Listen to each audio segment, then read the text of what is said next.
The lash cut through the silence of the marble hall, a sound as sharp and ugly as the laughter that followed it. Catherine Vance didn't scream. She lay crumpled on the priceless Persian rug, the thin silk of her evening gown ripped at the shoulder, her body braced for the next blow. Her husband Jonathan stood over her, his face a mask of cold fury, the riding crop a dark line in his hand. But the worst sound wasn't the whip. It was the musical, mocking laughter of his mistress Victoria Croft, who watched from a velvet armchair, swirling a glass of champagne. She was entertained. This was her theatre. And in that moment, as the third strike seared across Catherine's back, the grand oak doors of the drawing-room swung silently open. The Vance estate in Greenwich, Connecticut, was a monument to new money clawing its way toward old-world legitimacy. A sprawling stone mansion named Greygate. It was all manicured lawns, imposing Doric columns, and interiors curated by a designer whose name was whispered with reverence in the pages of architectural magazines. To the outside world, Jonathan and Catherine Vance were the estate's perfect occupants.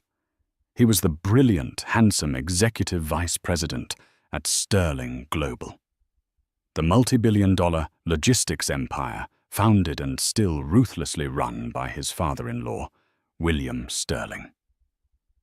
She was the beautiful, elegant, and demure wife, a perfect hostess, and a quiet patron of the arts.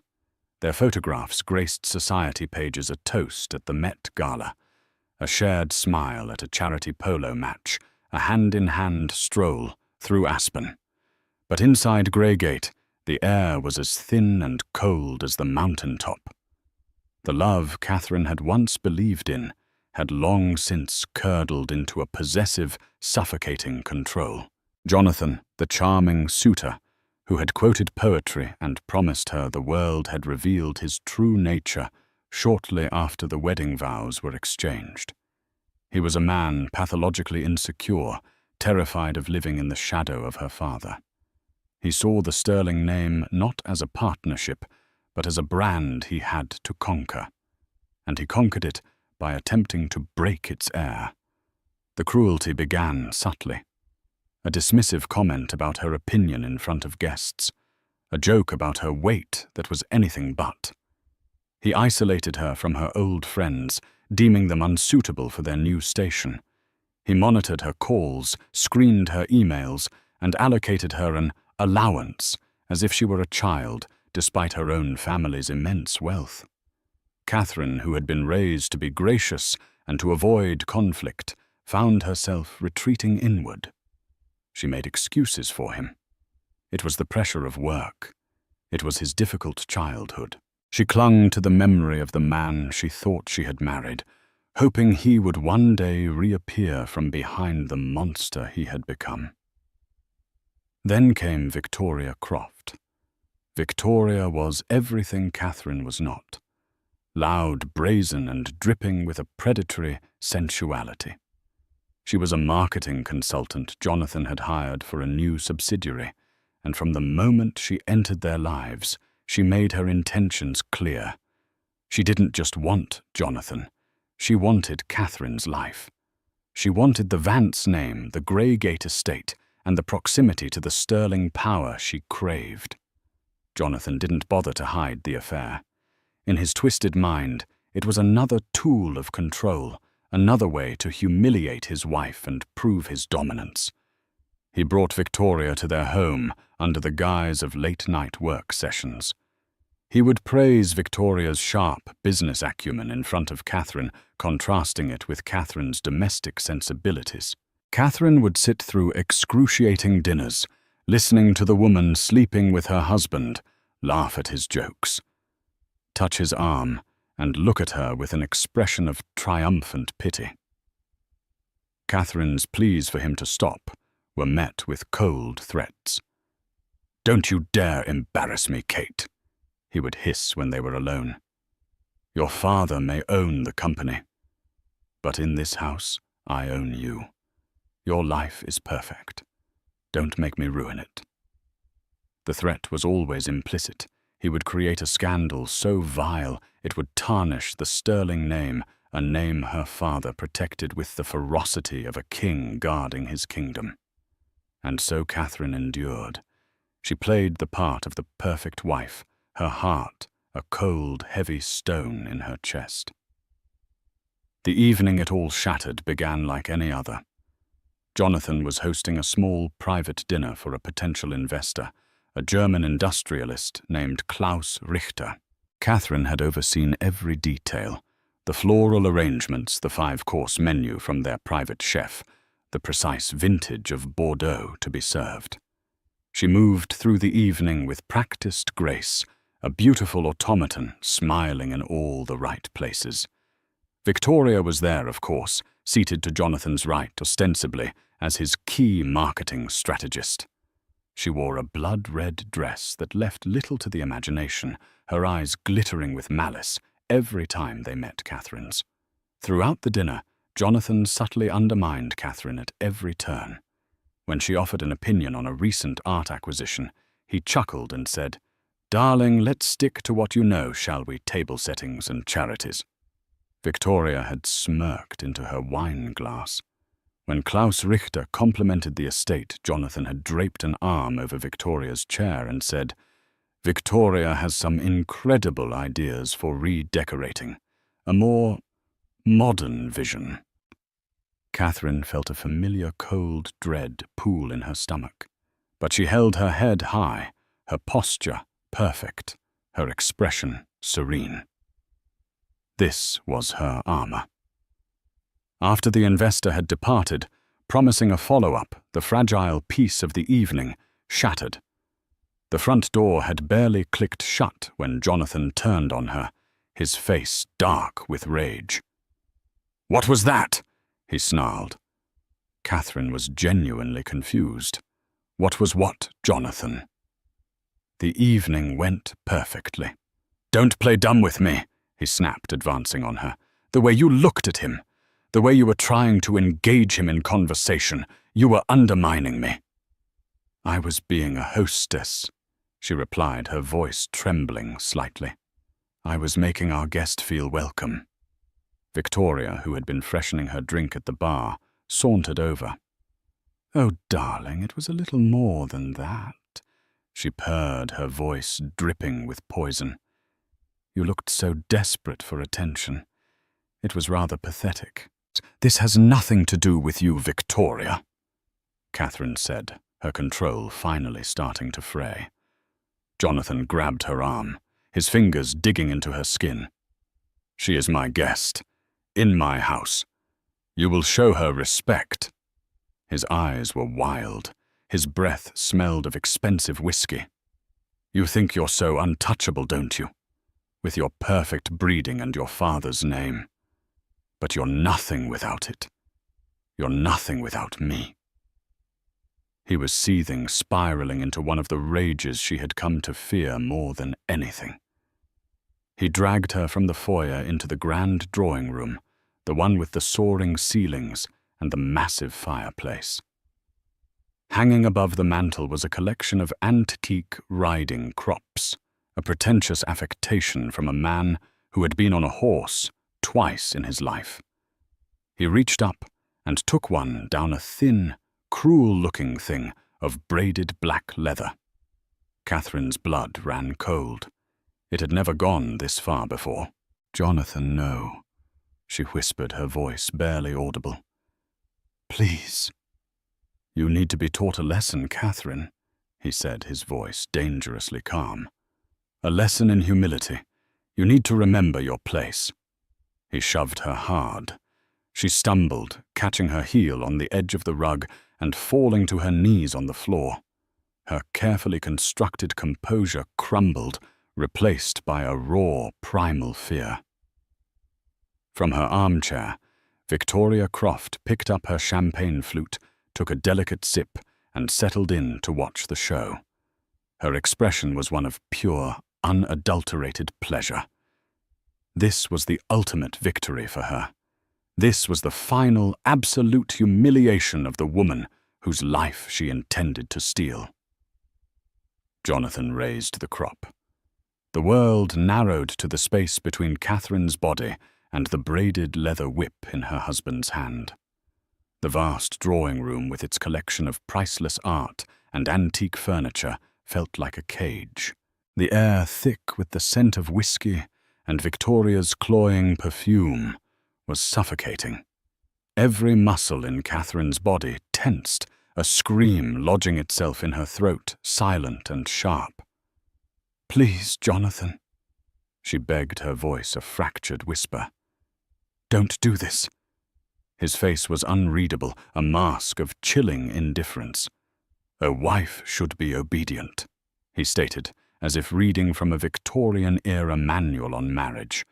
"You have forgotten that." The first blow came without further warning. It wasn't a full-force strike, but a sharp, stinging cut across her shoulders. The pain was electric, shocking her system. It tore through the thin silk of her gown, a line of fire against her skin. A choked gasp escaped her lips, but she bit down hard on her tongue, tasting blood, refusing to give him the satisfaction of a scream. And then she heard it. Laughter. It wasn't a giggle or a snicker. It was a full, throaty, musical laugh from Victoria. She was leaning forward in the armchair, her red lips parted in a wide, predatory smile, her eyes sparkling with amusement. She raised her champagne flute in a mock toast. "Bravo, Johnny," she purred. "A man who knows how to handle his affairs." That sound, more than the physical pain, broke something inside Catherine. The humiliation was absolute, a corrosive acid dissolving the last vestiges of her hope. She wasn't just being assaulted by her husband. She was the evening's entertainment for his mistress. This wasn't about a lesson. This was a spectacle of degradation orchestrated for an audience of one. Jonathan's lips twisted into a cruel smirk, fueled by Victoria's approval. He felt powerful. He felt in control. He raised the crop again, this time with more force. The whip sliced through the air with a vicious whistle before landing with a sickening crack against her back, lower this time near her waist. This time a pained cry was torn from her throat. She crumpled forward, her hands splayed on the intricate patterns of the rug, her forehead pressing against the cool, unforgiving fibers. Tears welled hot and furious, but she refused to let them fall. She would not weep for them. She would not give them her tears. "See," Jonathan said, his voice laced with a triumphant sneer directed at Victoria. "It's all about communication, establishing boundaries." "Oh, I see the boundaries very clearly," Victoria replied, her voice husky with excitement. "She's on the floor and you're standing over her. It's wonderfully primal." He took a step closer, the shadow of his body falling over Catherine. He was enjoying this feeding off Victoria's perverse encouragement. The man she had once loved was completely gone, replaced by this sadistic monster. He was about to strike again, the whip raised for a third time, when a sound from the hallway interrupted the twisted tableau. It was the soft, almost imperceptible click of the grand oak doors opening. Neither Jonathan nor Victoria noticed at first. They were too engrossed in their sick theatre. Jonathan brought the crop down with a final vicious snap that ripped the silk of her dress and left a burning weal on her skin. It was at that precise moment that a voice as cold and hard as granite echoed through the cavernous room. "Jonathan!" The single word cut through the air with the force of a guillotine. It was not loud, but it carried an authority that was absolute, a sound that vibrated with decades of unchecked power. Jonathan froze mid-swing, his arm still raised. His face, which had been a mask of smug cruelty, went slack with shock. The color drained from his cheeks, leaving behind a pasty, sickly white. Victoria's gleeful smile vanished, replaced by a look of stunned confusion. She slowly lowered her champagne glass, her eyes darting towards the doorway. Catherine, still on the floor, squeezed her eyes shut. She thought she was imagining it. It couldn't be. He was supposed to be in Zurich until the end of the week. Slowly she lifted her head. Standing in the arched doorway was her father, William Sterling. He was not a physically imposing man, but he possessed an aura of such immense, condensed power that he seemed to take up all the oxygen in the room. He was dressed impeccably in a dark, tailored suit, his silver hair perfectly coiffed. He held a leather briefcase in one hand, but it was his eyes that held them all captive. They were a pale, icy blue, and they were fixed on the scene before him with an expression of such profound glacial fury that it seemed to drop the temperature of the room by 20 degrees. He took in the entire scene. In a fraction of a second, his daughter crumpled on the floor in a torn gown, his son-in-law standing over her with a whip in his hand, and the unfamiliar woman in the red dress looking on with sick amusement. His gaze lingered for a moment on the riding crop in Jonathan's hand, and a muscle in his jaw clenched, the only outward sign of the inferno raging within him. "I believe," William Sterling said, his voice dangerously soft as he took a deliberate step into the room, "that you have something that belongs to me." Jonathan's mind scrambled, trying to process the impossible situation. "William," he stammered, his voice cracking. He hastily tried to hide the whip behind his back, a pathetically guilty gesture. This isn't what it looks like. We were just having a disagreement." William's icy gaze flickered from Jonathan to Victoria, who now looked as if she'd swallowed her champagne glass. He dismissed her with a look of utter contempt, as if she were a piece of dirt on the floor, before his eyes settled back on Jonathan. "A disagreement." William repeated the words, dripping with sarcasm. He took another slow, deliberate step into the room. The sound of his polished leather shoes on the marble floor was like the ticking of a doomsday clock.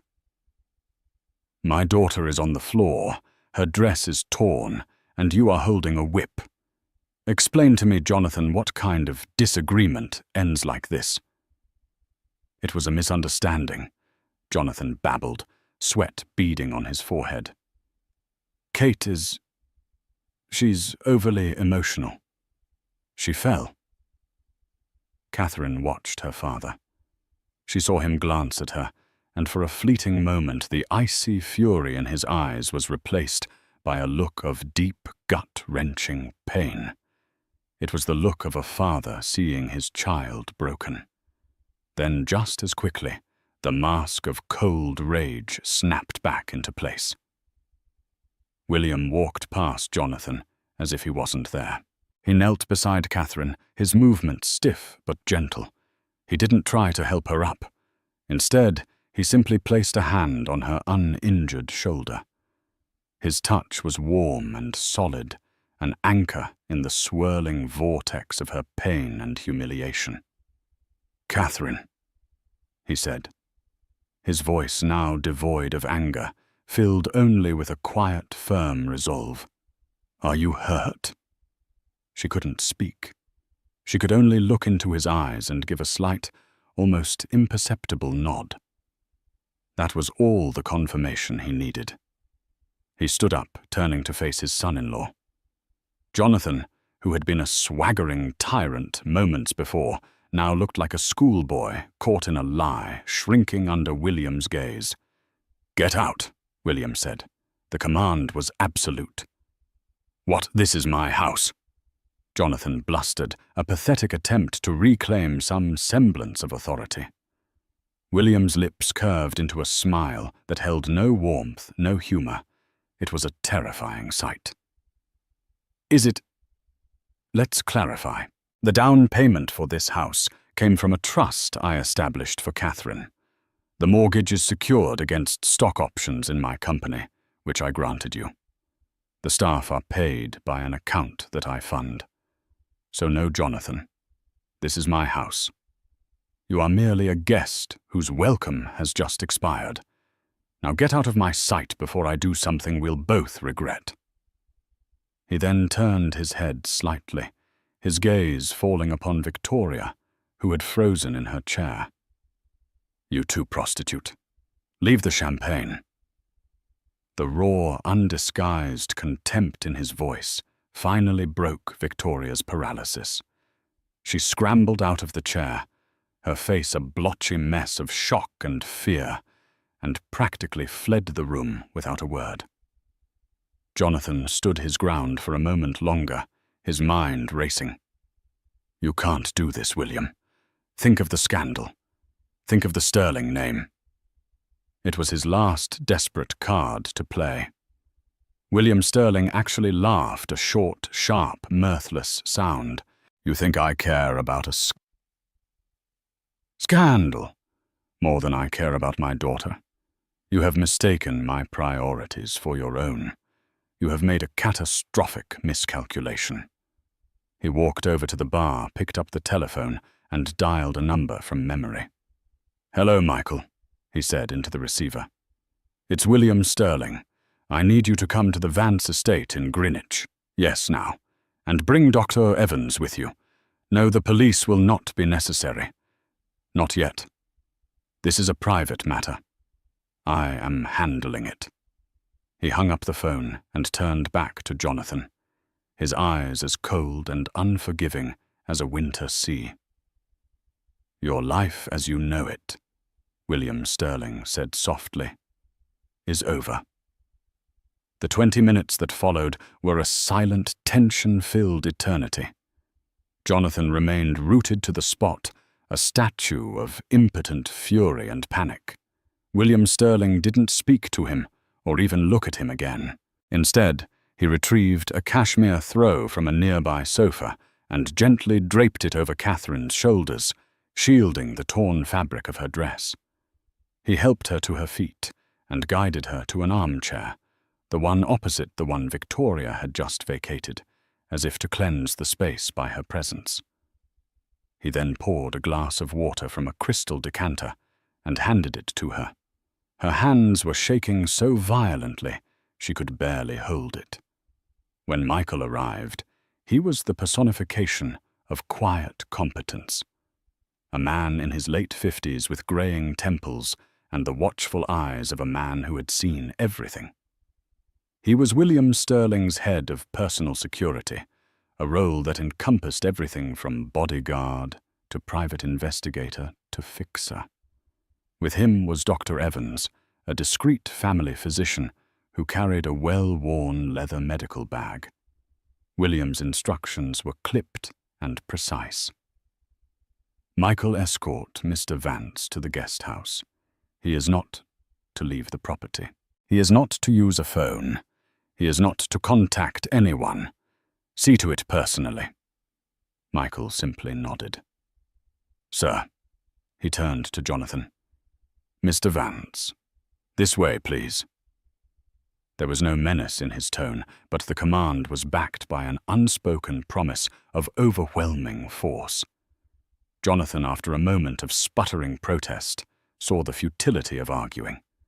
He was no match for the silent, formidable man before him, nor for the iron will of his father-in-law.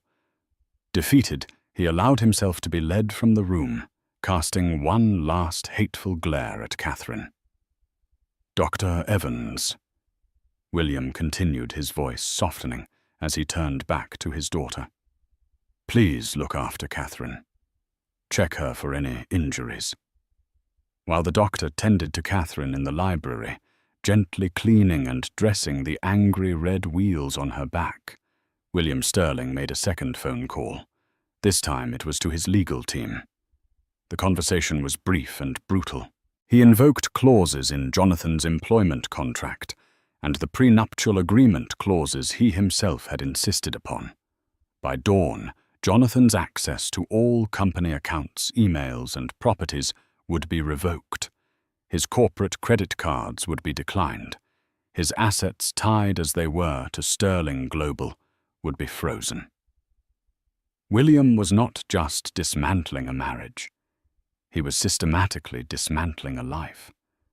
When the doctor had finished pronouncing that the cuts were superficial, but the emotional trauma was significant, she left a mild sedative for Catherine and departed as quietly as she had arrived. Catherine and her father were finally alone, surrounded by the opulent silence of the house that had become her prison. "I am so sorry, Catherine," William said, his voice thick with a raw emotion he rarely showed. He sat on the ottoman in front of her, his usual air of command replaced by a father's grief. "I never should have let him. I saw the signs. His ambition. I thought it would be good for the business. I never imagined he was a monster." "It's not your fault, Dad." Catherine whispered the words, scratching her throat. "I hid it. I was ashamed." "There is no shame in being a victim." He countered, his voice hardening again. "The shame belongs entirely to him, and he is going to learn the true meaning of that word." He looked at her, his icy eyes searching hers. "I can make this all go away, Catherine. We can send him away with nothing, a quiet divorce, a non-disclosure agreement. He will vanish from our lives, and you can begin again." Catherine looked around the library, at the leather-bound books Jonathan had never read, the expensive art he'd bought for status, not for love. She thought of Victoria's mocking laughter, the searing pain of the whip, and the years of quiet humiliation that had preceded it. A quiet divorce wasn't enough. It wasn't justice. It was an escape. And she was done escaping. A new feeling was beginning to smolder beneath the pain and fear, a cold, hard, and utterly lucid rage. It was an unfamiliar sensation, but it was clarifying.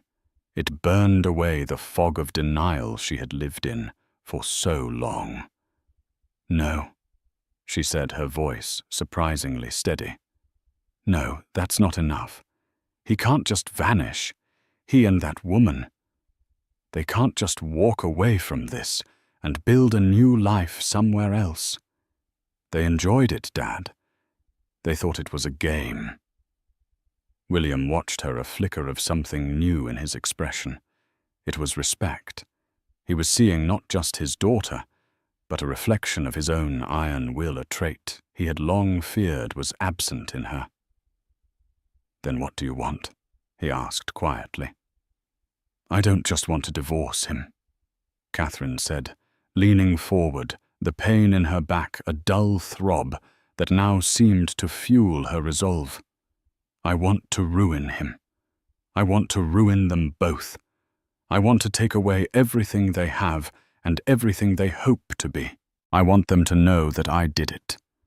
I want them to feel as small and as helpless as they made me feel tonight." For the first time that night, William Sterling smiled. It was the smile of a predator who had just been given permission to hunt. "Good," he said.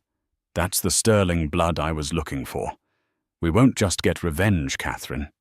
We will orchestrate a symphony of destruction." He stood up and walked to the window, looking out over the darkened, perfectly manicured lawns of the estate. "He made one fatal error beyond touching you. He used his position at Sterling Global as his power base. He flew too close to the sun, and he's about to find out that I own the sun." The plan began to form in that moment, not in a flurry of shouted commands, but in a quiet, calculated exchange. William would provide the resources, the best lawyers, the most ruthless forensic accountants, the most discreet private investigators. But he made one thing clear. Catherine would be the architect. This would be her war, and he would be her general. "He underestimated you," William said, turning back to face her. That will be his undoing. They both did. They saw a quiet, gentle woman. They didn't see the queen on the chessboard. It's time they did. Catherine took a deep breath, the sedative the doctor had given her, beginning to calm her trembling body. But it couldn't touch the icy resolve solidifying in her heart. She was no longer just Catherine Vance, the broken wife. She was Catherine Sterling, and a storm was gathering. A storm that would tear through the lives of Jonathan Vance and Victoria Croft, and leave nothing but wreckage in its wake. The dawn that was breaking over the perfectly trimmed hedges of Greygate would not bring a new day for them, but the beginning of a long, dark night. The next morning, Catherine left Greygate for the last time. She didn't pack a bag. She walked out of the front door with nothing but the clothes on her back, a simple silk blouse and trousers her father's assistant had brought, and didn't look back. The mansion was no longer her home. It was a crime scene, the mausoleum of her dead marriage.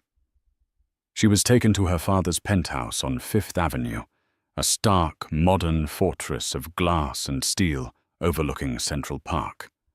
It was a world away from the stuffy, faux aristocratic grandeur of the Greenwich estate. Here the lines were clean, the spaces open, the air itself seeming to hum with purpose. This became her war room. For the first few days, Catherine focused on healing, not just the physical welts on her back, which faded from angry red to a mottled purple, but the deeper wounds inside. She slept, she ate, she spoke at length with a therapist who specialized in trauma and high-conflict relationships. The therapist helped her name the abuse she had endured for years: coercive control, gaslighting, emotional, and finally, physical violence. Giving it a name stripped it of its shadowy power. It wasn't a disagreement or a difficult marriage. It was a calculated campaign of abuse and understanding that transformed her shame into fuel. On the 5th day, she walked into her father's study, a room panelled in dark mahogany with a panoramic view of the city, and found him waiting with 2 other men. "Catherine, this is Daniel Finch," William said, indicating a man in a perfectly tailored but unassuming suit. "He is the head of our corporate legal department, and this," he said, gesturing to the second man, "is Mr. Davies." Mr. Davies was the more intriguing of the two. He was a man who seemed to be composed entirely of sharp angles and quiet intensity. He had the kind of nondescript face that was easy to forget, which Catherine immediately understood was a professional asset. His eyes, however, were unforgettable, sharp, analytical, and missing nothing. He didn't offer a handshake, just a slight, respectful nod. William had explained his background, earlier ex-MI6, now running one of the most exclusive and discreet corporate intelligence firms in the world. He was the man you hired when you needed to know where all the bodies were buried. "Catherine," William began, his tone all business. "We have 2 primary targets, Vance and Croft. We will attack them on separate fronts. Finch will handle the legal and financial assault on Jonathan. Mr. Davies will handle the opposition research on both of them. I want you to direct them.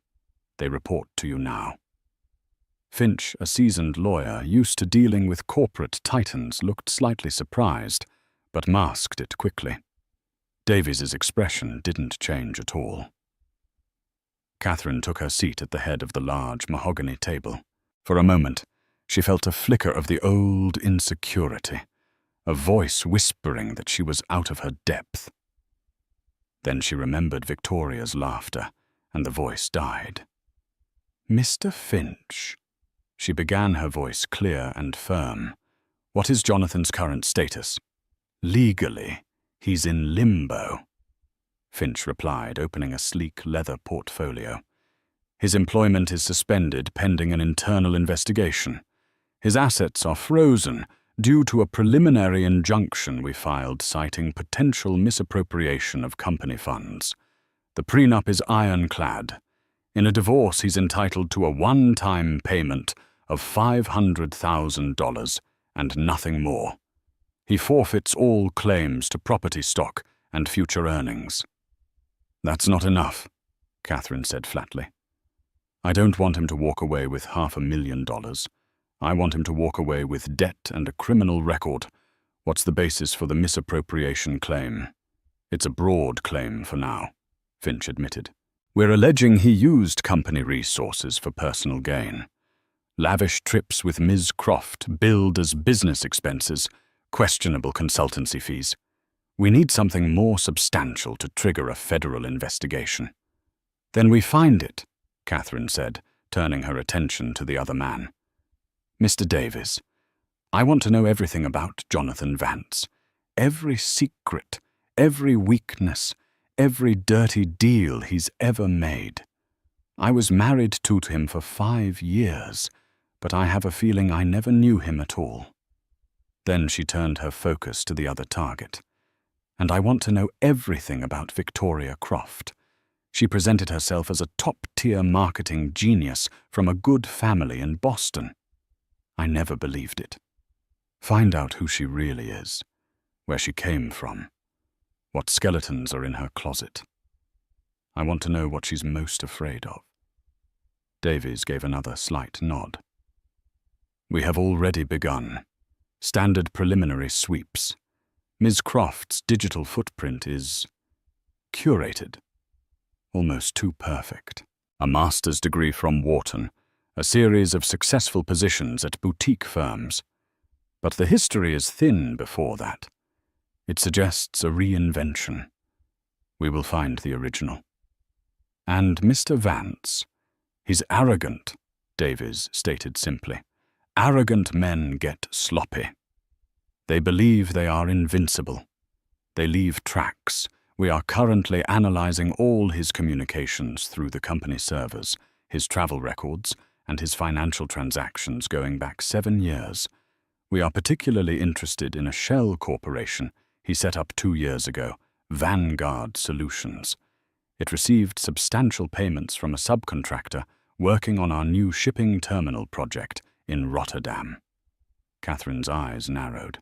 The Rotterdam project was one of Sterling Global's biggest initiatives, a multi-billion-dollar automated port facility. My father gave Jonathan significant oversight on that project. Precisely, Davies said. He had the authority to approve subcontractors and sign off on invoices.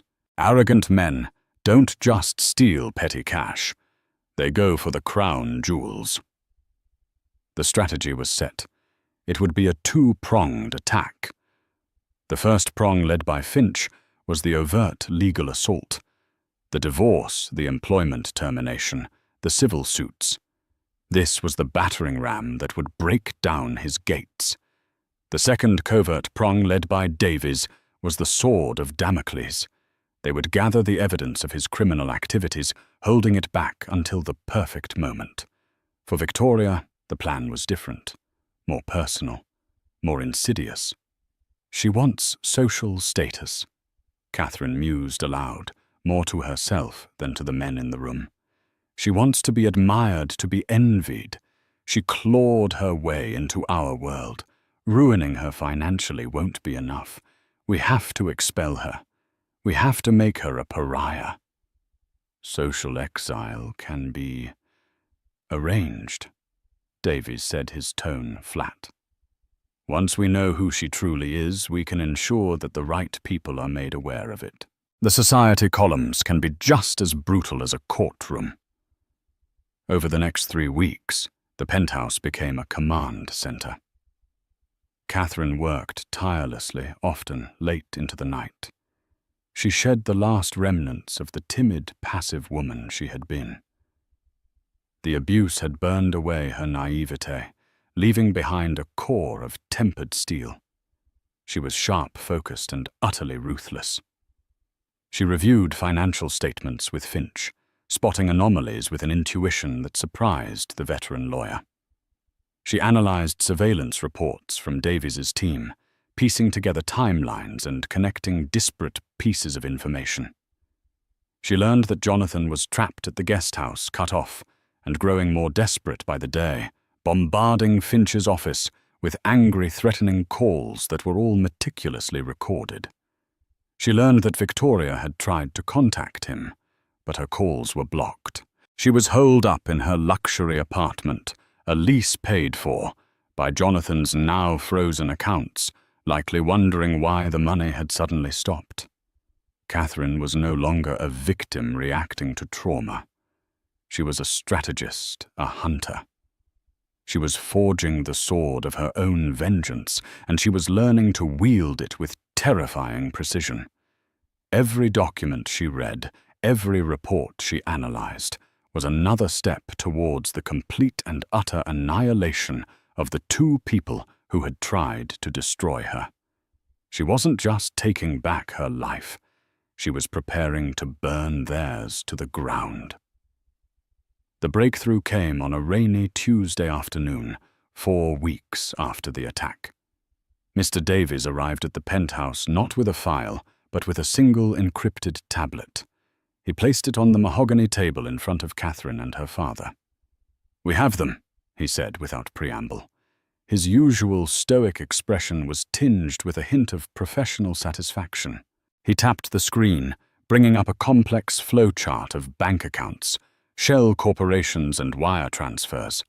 It was a dizzying web of deception, but at its center were 2 names, Jonathan Vance, and a Rotterdam-based construction firm called Decker Heavy Industries. Vanguard Solutions, the shell company Vance set up, has one purpose. Davies explained, his finger tracing a line on the screen. Decker was awarded the primary contract for laying the foundation and concrete work at the new port terminal. A contract Vance approved. Over the past 18 months, Decker has systematically overbilled Sterling Global by 22%, citing unforeseen geological challenges and material cost overruns. Vance approved every single inflated invoice. "I remember those reports." William growled, his knuckles white as he gripped the arm of his chair. "I questioned them, but Jonathan produced geological surveys and supplier cost sheets to back them up. All forged, I assume." "Completely fabricated," Davies confirmed. The excess payments, totaling just over $34 million, were then funneled from Decker back to Vance through a series of offshore accounts, finally landing in the account of Vanguard Solutions. It was a classic kickback scheme, executed on a massive scale. Jonathan hadn't just been stealing from the company. He had been stealing directly from William Sterling's flagship project, using his trust as a weapon. "This is more than enough for a federal case," Finch said, peering at the tablet with a lawyer's hungry gaze. "Wire fraud, embezzlement, money laundering. He'll do serious time for this. 20 years, maybe more." Catherine felt a cold sense of victory, but she held up a hand. "Not yet. We don't go to the authorities yet." "What else did he use the money for?" Davies swiped the screen. A new set of images appeared. Photographs. Surveillance shots of Jonathan meeting with a shadowy figure in a Brussels hotel bar. Bank statements from Vanguard Solutions, showing a series of large, untraceable cash withdrawals. "He's been playing in a dangerous sandbox," Davies said. "He's been using a portion of the stolen funds to bribe port officials and union leaders to ensure there are no labor disputes or regulatory delays. He wasn't just stealing. He was using our own money to create a power base for himself to guarantee the project's success so he could look like a hero to your board of directors, Mr. Sterling. The man he was meeting with is a known fixer for the Russian syndicate in Antwerp. Jonathan is in far deeper than we ever imagined." The sheer audacity of it was breathtaking. He had woven a web of criminality so deep within the fabric of her father's company that a public revelation could cause a catastrophic scandal potentially jeopardizing the entire Rotterdam project. Jonathan had built himself a poison pill. "He thinks this makes him untouchable," William said, his voice dangerously low. "He thinks if we expose him, we expose ourselves to the fallout." "He's wrong," Catherine said, her mind already working, seeing the path forward. "We don't detonate the bomb. We use it as leverage. We make him dismantle it for us, piece by piece." She then looked at Davies. "What about her?" Davies's face remained impassive, but he swiped to the final section of the report. It was titled Croft Victoria. Underneath, in smaller letters, was another name, Rachel Pinsky. The screen showed a grainy yearbook photo from a public high school in Cleveland, Ohio. The girl in the picture had the same eyes, but her hair was a mousy brown, and her face had a hardness that hadn't been polished away by expensive dermatologists. "Victoria Croft does not exist," Davies stated. "She was born Rachel Pinsky. Her father was a mechanic, her mother a waitress. She was not a Wharton graduate. She has 2 years of community college and a series of low-level marketing jobs in the Midwest. She also has a sealed juvenile record." He brought up a scanned police report. At 17, Rachel Pinsky had been charged with fraud and identity theft, part of a small-time credit card scam ring. The charges were dropped when she turned state's evidence against her boyfriend. "After that, she vanished," Davies continued. "She resurfaced 5 years later in New York as Victoria Croft with a fabricated resume and a new accent. She used her looks and a talent for manipulation to get a job at a small firm, then leveraged that to get a better one, and so on. She is a complete fraud, a con artist who has been playing a long game." The report included details of her life that were both pathetic and damning. Old debts, estranged family members who hadn't heard from her in a decade, a former roommate who described her as pathologically ambitious and completely devoid of a conscience. Her greatest fear, the report concluded, was exposure. Her entire identity was a house of cards built on whispers and lies.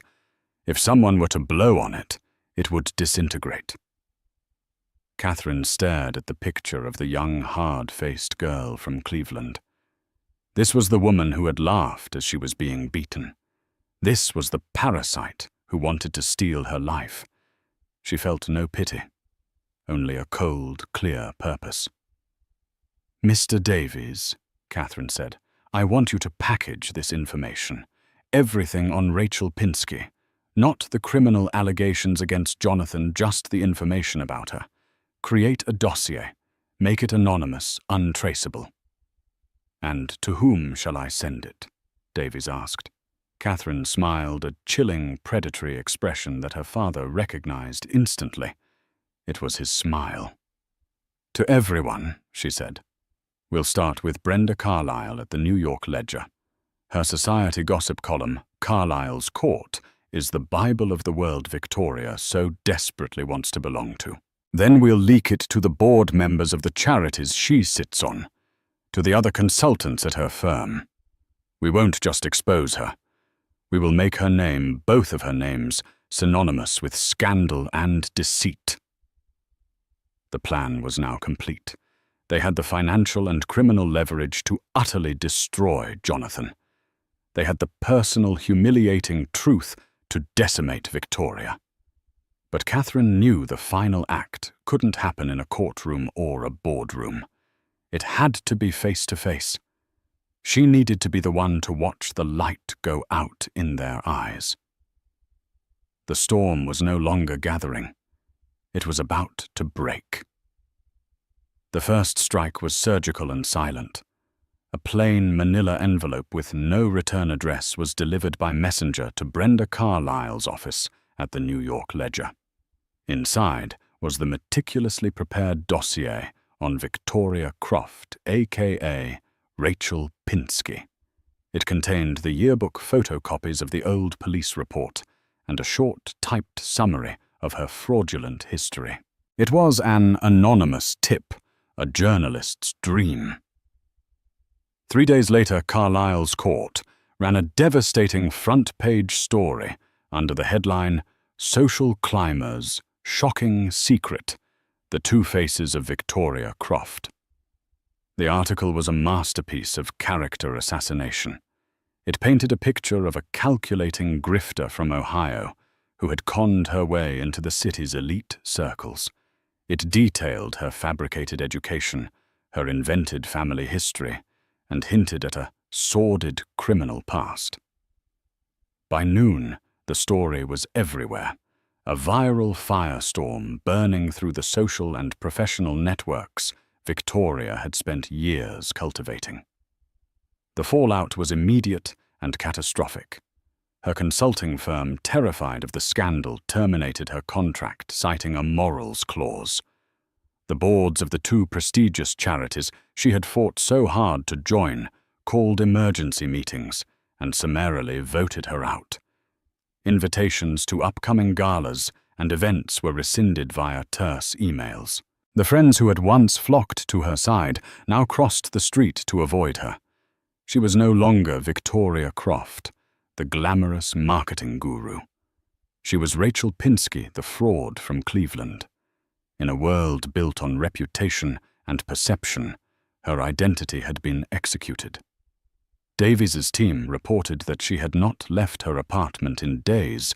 The final rent payment was due, and eviction proceedings were imminent. While Victoria's world imploded publicly, the second phase of the plan began privately. Daniel Finch requested a meeting with Jonathan and his lawyer. They met not in a law office, but in the cold, impersonal conference room of a neutral third-party mediator. Jonathan walked in with a belligerent swagger, though Catherine, watching via a hidden camera feed from her father's study, could see the fear in his eyes. He had been isolated for weeks, his funds cut off, his power stripped away. He was a king with no kingdom. "What is this about Finch?" he blustered. "If Catherine thinks she's getting a dime more than the prenup stipulates, she's insane." Finch didn't respond. Instead, he placed a single thick file on the table. "This is a copy of your divorce settlement, Mr. Vance. We've taken the liberty of drafting it. Please read it carefully." Jonathan's lawyer, a slick but ultimately outmatched attorney named Peterson, picked it up. As he read, his professional composure began to crumble. His eyes widened, and he paled slightly. "This is outrageous," Peterson stammered, looking up. "You're demanding he forfeit the $500,000 settlement. You're demanding he sign over his pension, his 401k, and the title to the Greenwich property free and clear. You're demanding he assume liability for a personal debt of $5 million payable to Ms. Sterling. This is punitive. No judge would ever approve this." "We won't be going to a judge," Finch said calmly. He slid a second, much thinner file across the table. "This is for you, Mr. Vance. A little light reading." Jonathan snatched the file and opened it. Inside were not legal documents, but a series of photographs and bank statements. The first was a surveillance photo of him meeting the Russian fixer in Brussels. The next was a summary of the wire transfers from Decker Heavy Industries to Vanguard Solutions. The final page was a simple one-paragraph summary of the federal crimes he had committed: wire fraud, embezzlement, conspiracy, and bribery of foreign officials. Jonathan stared at the papers, his face turning the color of ash. The swagger evaporated, replaced by the stark animal terror of a trapped man. He looked from the file to Finch, his mouth opening and closing silently. "As you can see," Finch continued, his voice as smooth as silk, "we have a choice to make. Option A. You sign the divorce settlement as written. You walk away with nothing but the clothes you're wearing and a substantial legally binding debt to your ex-wife. You will then spend the next 6 months cooperating fully with our internal audit to help us uncover and rectify the financial irregularities at the Rotterdam terminal. You will help us quietly remove the people you bribed and ensure a smooth transition. In return for your full cooperation, this file," he tapped the evidence, "remains a private internal matter." He paused, letting the weight of the offer settle in the room. "Or option B," Finch said, his voice turning to ice. "You refuse, in which case a copy of this file goes directly to the U.S. Attorney's Office and another copy goes to the Dutch authorities. Your assets, what's left of them, will be seized as proceeds of crime. You will be arrested, and given the evidence, I imagine you will spend the better part of your adult life in a federal prison. Peterson, I trust you can advise your client on the sentencing guidelines for these particular offenses." Peterson looked like he was going to be sick. He could only nod mutely. Jonathan was breathing heavily, his eyes darting around the room as if searching for an escape that wasn't there. He had been so clever, so arrogant, convinced his poison pill scheme made him invincible. He never imagined they would find everything. He never imagined they would be willing to use it with such brutal precision. "She did this," he rasped, his voice filled with venom. "Catherine did this. Ms. Sterling has taken a keen interest in rectifying the damage you have caused her and her family's company," Finch replied coolly. "You have 1 hour to decide. The clock is ticking." There was no choice to make. It was a checkmate. An hour later, a defeated, broken Jonathan Vance signed every document placed in front of him, effectively signing away his entire life. But Catherine knew it wasn't over. The legal and financial destruction was complete, but the emotional reckoning was yet to come. She had one final act to play. 2 days later, she arranged for Jonathan to be brought to Greygate. She wanted the final confrontation to happen in the room where her nightmare had begun. When he was shown into the grand drawing room, he found her standing by the fireplace, calmly looking at the spot on the rug where she had fallen. The riding crop was no longer on the mantel. She was dressed in a simple but powerful dark blue dress. She looked different. The fear and uncertainty were gone, replaced by a formidable calm. "Hello, Jonathan," she said, her voice even. "What do you want, Kate?" he snarled. "Haven't you done enough? You've taken everything." "I haven't taken anything you didn't steal first," she countered, turning to face him. "The money, the house, the life you built, it was all a fraud, just like you." "I loved you once," he said, a pathetic, desperate attempt to find a crack in her armor. Catherine laughed.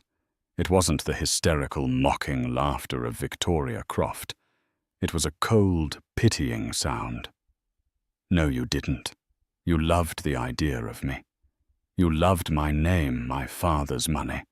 You loved the status I gave you. But you hated me. You hated that you needed me, that you would always be in my father's shadow. And so you tried to break me, to make me smaller, so you could feel big." She took a step toward him. "But you failed. You didn't break me. You woke me up. You and that pathetic grifter you brought into our home." "Don't talk about her," he spat. "Why not?" "Are you worried about Rachel Pinsky?" Catherine asked, enjoying the flicker of shock on his face as she used the name. "I hear she's having a difficult time. Evicted from her apartment yesterday, I believe. All her credit cards were in your name after all. It must be so difficult to go from champagne and charity galas back to being a nobody from Cleveland with a criminal record." She walked past him, heading for the door. "This is the last time you will ever see this house, Jonathan. This is the last time you will ever see me. Tomorrow, your cooperation with my father's company begins. And I assure you they will work you until they have extracted every last piece of useful information. And then you'll be left with nothing. Not even a name people will remember.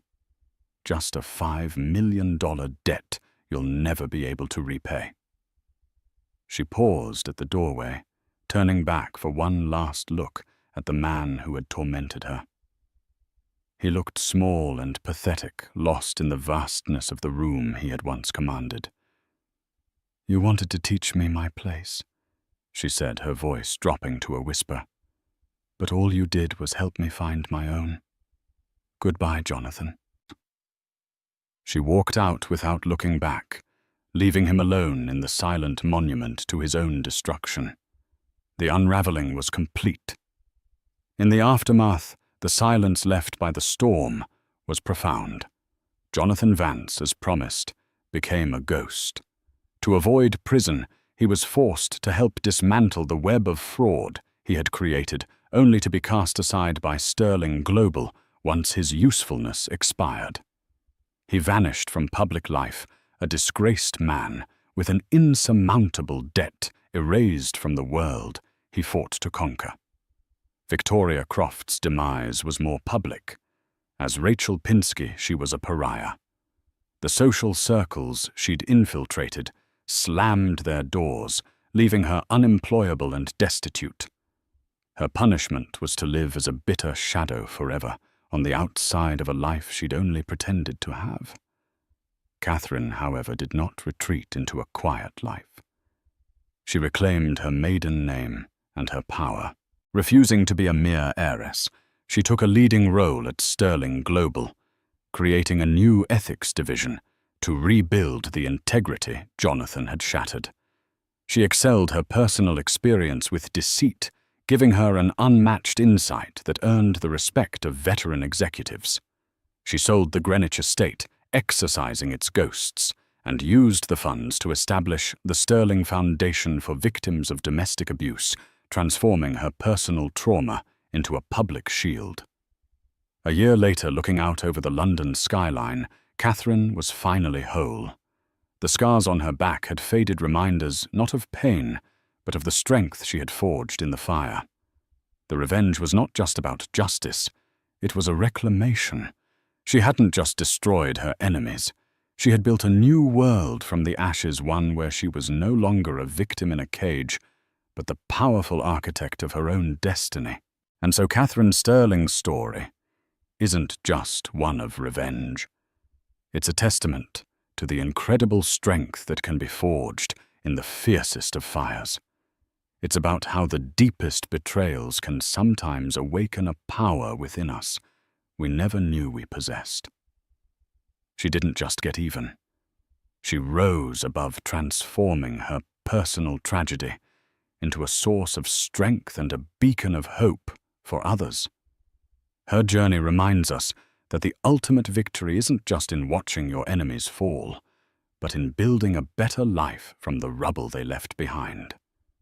If this story of resilience, justice, and ultimate triumph resonated with you, please take a moment to hit that like button. Share it with someone who appreciates a story of strength overcoming adversity. And most importantly, subscribe to the channel and ring the bell for more gripping stories like this one. Your support helps us continue to bring these powerful narratives to life. Thank you for listening.